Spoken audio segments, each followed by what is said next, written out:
হ্যাঁ, ক্লাসের এই পর্যন্ত আপনাদের কোনো প্রশ্ন থাকলে করতে পারেন। আমি বলতেছি আবার ক্লাসের এই পর্যন্ত কোনো প্রশ্ন থাকলে আপনারা করতে পারেন এবং আমরা আ এরপরেই আমাদের প্র্যাকটিক্যাল লেসন গুলাতে চলে যাব। আপনাদের এই পর্যন্ত যাদের হয়তো অনেকে নতুন আছেন এখানে, তো তাদের উদ্দেশ্যে এই কথাগুলো বলা। কারণ আপনারা হয়তো ডিজিটাল মার্কেটিং সম্পর্কে আ মানে নতুন যেহেতু শিখতে আসছেন বা এগুলা কয়েকজন হয়তো এগুলা অনেক ভালো জানেন অলরেডি। তো বিষয়টা হচ্ছে যে আপনাদের এই পর্যন্ত কোনো প্রশ্ন থাকলে আপনারা করতে পারেন।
Why should we choose digital marketing as a career? এটা নিয়ে আর একটু আভার বলেন ভাইয়া প্লিজ। ওকে, রকম রনি ভাই আপনি প্রাইভেটলি মেসেজ না দিয়ে এই যে কোয়েশ্চেন গুলা ধরেন আমাকে যদি প্রাইভেটলি কিছু বলতে হয় সেটা আপনি বলতে পারেন, কিন্তু এটা ক্লাসের কোয়েশ্চেন। হ্যাঁ, আপনাকে যেহেতু কোয়েশ্চেন করার কথা বলছি, এটা আপনি পাবলিকলি করবেন। হ্যাঁ, আচ্ছা যাই হোক। তো আমি আপনাদেরকে অলরেডি বুঝিয়ে দিছি যে আপনি যদি গ্রাফিক ডিজাইনার হয়ে থাকেন, তাহলে যদি আপনি ঘরে বসে একা একা কাজ করেন, তাহলে কিন্তু আপনার হ্যাঁ ওকে ভাইয়া ওকে। তো আপনার যে গ্রাফিক ডিজাইনার হয়ে থাকেন বা ওয়েব ডেভেলপার হয়ে থাকেন, কিন্তু আপনি ঘরে বসে বসে কাজ করেন, হ্যাঁ, এই ক্ষেত্রে কিন্তু আপনার খুব বেশি দূর যেতে পারবেন না যদি আপনি ডিজিটাল মার্কেটিং না জানেন। ডিজিটাল মার্কেটিং বলতে কি, আপনি যদি ফাইবারে গিয়েও যদি একটা সেল আনতে পারেন, তাহলেও আপনি একজন ডিজিটাল মার্কেটার, কারণ আপনার প্রোডাক্টটা ওয়ার্ল্ড ওয়াইড আপনি সেল করছেন বা প্রোডাক্ট বা সার্ভিস। এটা হচ্ছে বিষয়। তো আপনার যেহেতু সেলের বিষয়টা, ডিজিটাল মার্কেটিং সাথে সেলের বিষয়টা জড়িত, সেক্ষেত্রে আপনাদের সবারই এই ডিজিটাল মার্কেটিং এর স্কিল থাকাটা মোটামুটি আমার মনে হয় যে জরুরি। হয়তো আপনি এটা দিয়ে কাজ করবেন না, কিন্তু আপনার নিজের জন্য হলেও এটা আপনার কাজ করবে হয়তো।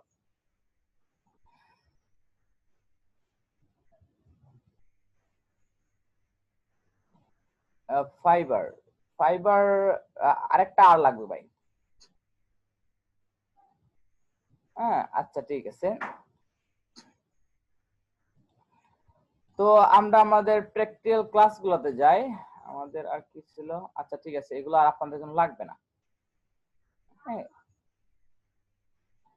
সরি।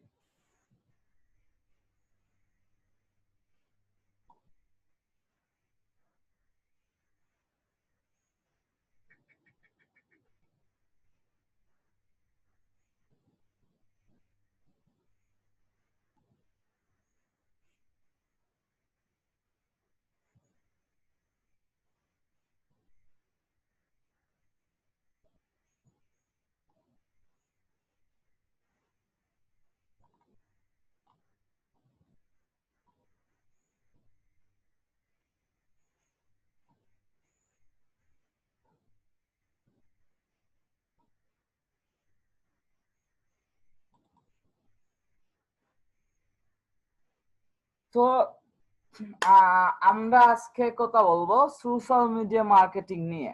কারণ আমরা যেহেতু অনেকেই নতুন আছি, হ্যাঁ, অনেকে হয়তো অনেক বিষয়গুলা অনেক এক্সপার্ট লেভেলে অনেক fibre don't know about this. আচ্ছা, এটা একটা ফ্রিল্যান্সিং মার্কেট প্লেস। আপনার জেনে যাবেন, আস্তে আস্তে এগুলা জেনে যাবেন। অনেক কিছুই আমরা আসলে এই আগে থেকে জানতাম না, এখন আমরা জানবো ইনশাল্লাহ। তো বিষয়টা হচ্ছে সোশ্যাল মিডিয়া মার্কেটিং দিয়ে কেন শুরু করা, কারণ সোশ্যাল মিডিয়া মার্কেটিং কিন্তু আমরা সবাই কিছু না কিছু এই নিয়ে কিছু আইডিয়া আছে। হ্যাঁ, সোশ্যাল মিডিয়া মার্কেটিংটা যদি কি বলা হয়, ধরেন আমি সরাসরি উত্তর বলে দিব, সোশ্যাল মিডিয়া দিয়ে যে মার্কেটিংটা করা হয় সোশ্যাল মিডিয়া মার্কেটিং বলা হয় বলে। হ্যাঁ, আমরা জানেন যে আমরা ছোটবেলায় ছোটবেলা বলতে অনেক ছোটবেলায় আমাদের যে কোনো কিছু যদি বলা হতো এটা কি, হ্যাঁ সমাজের পরিবর্তন কি, হ্যাঁ সমাজের পরিবর্তন করাকেই সমাজের পরিবর্তন বলে। হ্যাঁ, আমরা এরকম আনসার দিয়ে আসতাম। তো আমরাও এভাবেই শিখলাম যে সোশ্যাল মিডিয়া মার্কেটিং কি, সোশ্যাল মিডিয়ার মাধ্যমে যে মার্কেটিংটা করা হয়, সোশ্যাল মিডিয়াতে যে মার্কেটিংটা করা হয় তাই সোশ্যাল মিডিয়া মার্কেটিং। কিন্তু সোশ্যাল মিডিয়া মার্কেটিং এর পার্টে আমরা তিনটা স্টেপ শিখছিলাম, যে তিনটা স্টেপ, তিনটা স্টেপ গুলা কি কি ছিল আপনার যদি মনে থাকে, হ্যাঁ আপনারা একটু লিখতে পারেন যে তিনটা স্টেপ কি কি ছিল। সোশ্যাল মিডিয়া মার্কেটিং এর বেনিফিট সম্ভবত তিনটা স্টেপ ছিল। এনিওয়ান?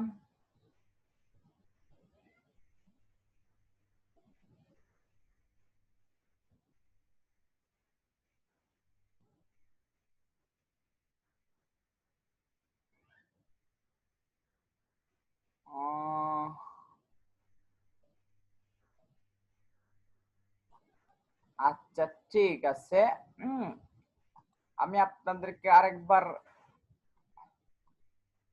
এটা দেখিয়ে দিই।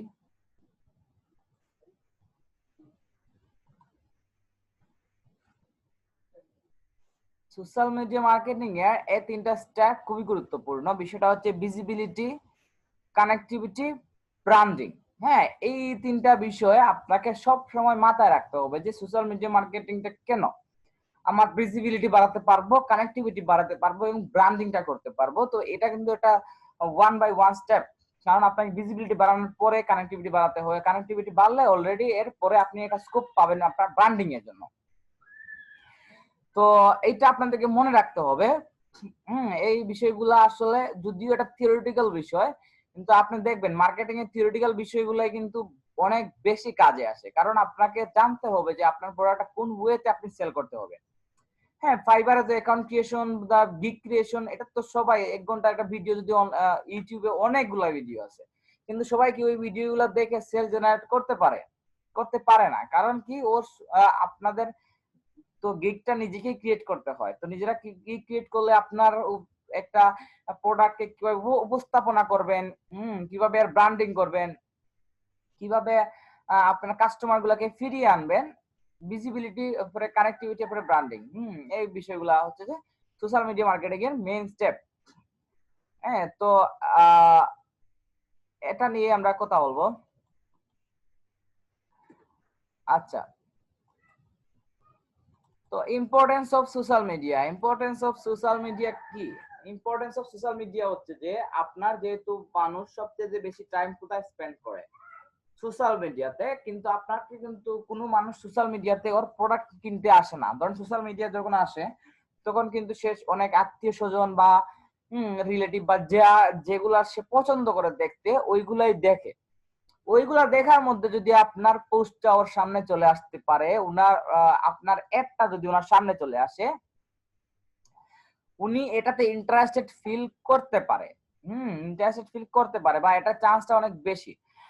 তো কিছুদিন আগেও যে একটা কমন লাইন একটা ব্লগে আমি পড়ছিলাম। তো লাইনটা আমার মুখস্থ হয়ে গেছে বা আমার মনে আছে। তো some days ago a common question was যে why should our brand go for social media marketing is converted to how we can do social media marketing। মানে কিছুদিন আগেও যে ব্র্যান্ড গুলো চিন্তা করতো যে আমাদেরকে কেন সোশ্যাল মিডিয়া মার্কেটিং করা উচিত, এখন তারা চিন্তা করে আমাদের কিভাবে সোশ্যাল মিডিয়া মার্কেটিং করা উচিত। এটা হচ্ছে যে একটা আমার কাছে বিষয়টা ভালো লাগছিল, এই জন্য মনে রাখছি। আসলে কিন্তু এটা সত্যি। হ্যাঁ, অনেক বিষয়গুলো আছে। ধরুন আমি ২০১৭ সালে যখন ফ্রিল্যান্সিং ক্যারিয়ারটা শুরু করছিলাম, তখন বিষয়টা হচ্ছিল কি আমি আমার ক্লায়েন্টকে বুঝাইয়াও আমি ফেসবুক মার্কেটিংটা করাইতে পারি নাই। কারণ কি ও নিজেই মনে করতো যে ফেসবুকে মানুষ টাইম ওয়েস্ট করার জন্য আসে, ওইখান থেকে ভালো মানুষ আমি পাবো না, ভালো অডিয়েন্স আমি পাবো না। এটা ছিল 2017 সালে। 17 সালে অলরেডি রেভলিউশন শুরু হয়ে গেছিল। তারপরেও অনেকে চিন্তা করতো যে 2017 সালের কথা বলতেছি, যে এখনো হয়তো ফেসবুক মার্কেটিংটা ইফেক্টিভ না, কিন্তু এখন দেখেন ফেসবুক হচ্ছে একটা টপ গ্রোয়িং ইন্ডাস্ট্রি। হ্যাঁ, কারণ এইখানে অ্যাডভার্টে অনেক কম বেশি খরচ হয়, বিনিময়ে অনেক ভালো রেজাল্ট পাওয়া যায়। এটা হচ্ছে বিষয়।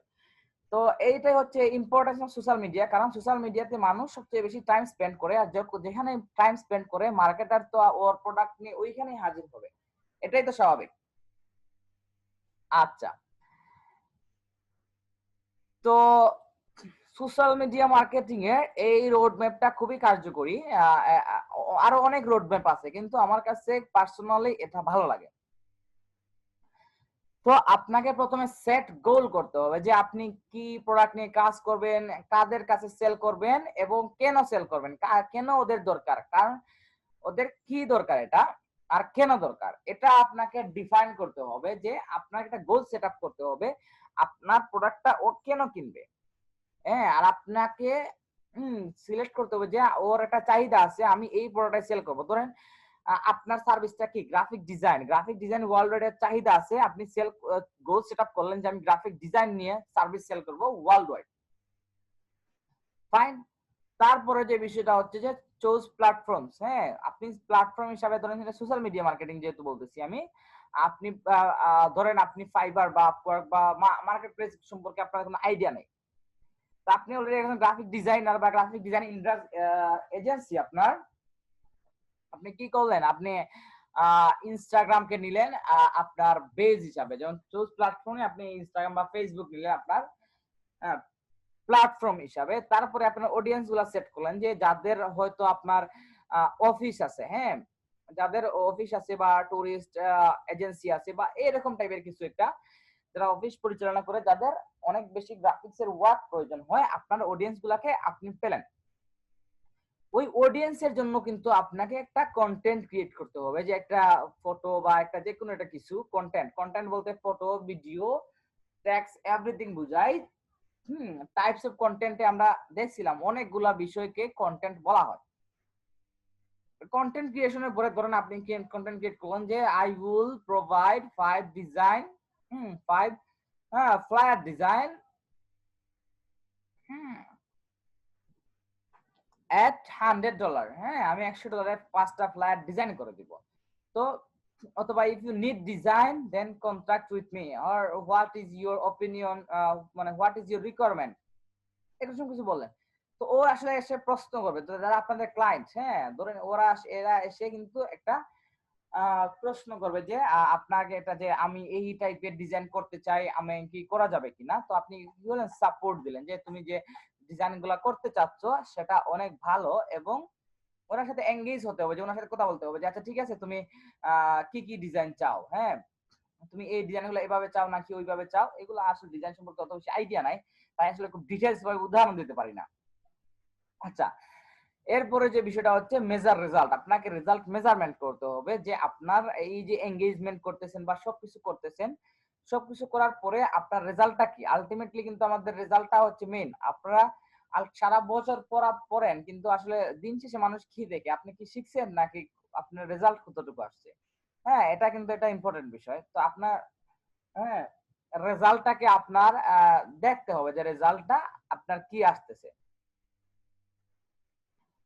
হ্যাঁ, তো এইগুলা হচ্ছে বিষয়। তো এই social media marketing road map নিয়ে আসলে অনেক বেশি কথা হবে, কারণ প্রত্যেকটা সোশ্যাল মিডিয়ার ক্ষেত্রে কিন্তু এই ফর্মুলাটা বা এই রোড ম্যাপটা ভালো কাজ করে। তো আমরা কি করি, আমরা পার্সোনালি যে প্রবলেমটা হয় বা আমরা ক্লায়েন্টের জন্য যদি কাজগুলো করি, আপনাদের ক্লায়েন্টও যদি এই কাজগুলো করে থাকে, তাহলে আপনি ওদেরকে একটা হনেস্ট সাজেশন দিবেন যে আসলে তুমি তো এই জিনিসটা বাদ দিয়ে দিছো, বা তুমি তো এই জিনিসটা করা ঠিক হয় নাই। হ্যাঁ, আপনারা ওরা ম্যাক্সিমাম মানুষ কি করে, ম্যাক্সিমাম মানুষ করে কি সেট গোল, মানে আমি আজকে থেকে একটা প্রোডাক্ট সেল করব, ধরেন এটা হচ্ছে যে সুন্দরবনের মধু। সুন্দরবনের মধু সেল করবে, ও কি করে ডাইরেক্টলি কন্টেন্ট ক্রিয়েটে যায় আগে, যে আমি আসলে একটা কন্টেন্ট ক্রিয়েট করি, ও একটা ব্যানার বানায়, বা কিছু একটা বানায়, বানানোর পরে কি করে ওইটা পরে চুজ প্ল্যাটফর্ম করে। তো আসলে ভাইয়া যে আপনি যে ব্যানারটা বানিয়ে ফেললেন, আসলে আপনার ব্যানারটা কি ওই যে প্ল্যাটফর্মের অনুযায়ী কিনা? কারণ ফেসবুকের আলাদা সাইজ, ইনস্টাগ্রামের আলাদা সাইজ, এক একটা সোশ্যাল মিডিয়া এক এক রকম সাইজ। তো আপনি কি ওই সাইজ অপটিমাইজ করে করছেন? হয়তো না, আপনি অডিয়েন্স সিলেক্ট করলেন না, আপনি ক্রিয়েট কন্টেন্ট করে চুজ প্ল্যাটফর্ম করলেন। হ্যাঁ, প্ল্যাটফর্ম চুজ করার পরে ধরুন আপনি মধু সেল করবেন, আপনি একটা ব্যানার বানিয়ে ফেললেন, ব্যানার বানিয়ে দিলেন ফেসবুকে। ফেসবুকে দেওয়ার পরে আপনার আপনার অডিয়েন্সকে আপনি চুজ করলেন না যে কারা আপনার অডিয়েন্স হবে বা আপনার পেজে ওই টাইপের অডিয়েন্স নাই। তারপর আপনি কি করলেন? আপনি যতই সাপোর্ট এন্ড এনগেজ দেন না কেন, আপনার আলটিমেটলি রেজাল্ট আসবে না। কারণ কি আপনি রোড ম্যাপটা ফলো করেন নাই। তো এটা হচ্ছে ইম্পর্টেন্ট একটা বিষয়। আপনাদের এই রোড ম্যাপটা অনেক ভালোভাবে জেনে নিতে হবে যে এই রোড ম্যাপটা অনেক ভালো কাজ করে।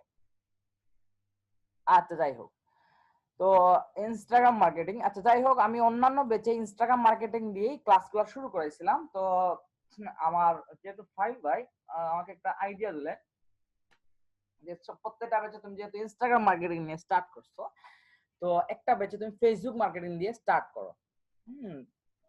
তো ইনস্টাগ্রাম মার্কেটিং নিয়ে একটা বড় সেশন হবে, ধরেন 2-3টা ক্লাস হবে, ইনস্টাগ্রাম মার্কেটিং নিয়ে খুব ভালোভাবে জানতে পারবেন। তো আমরা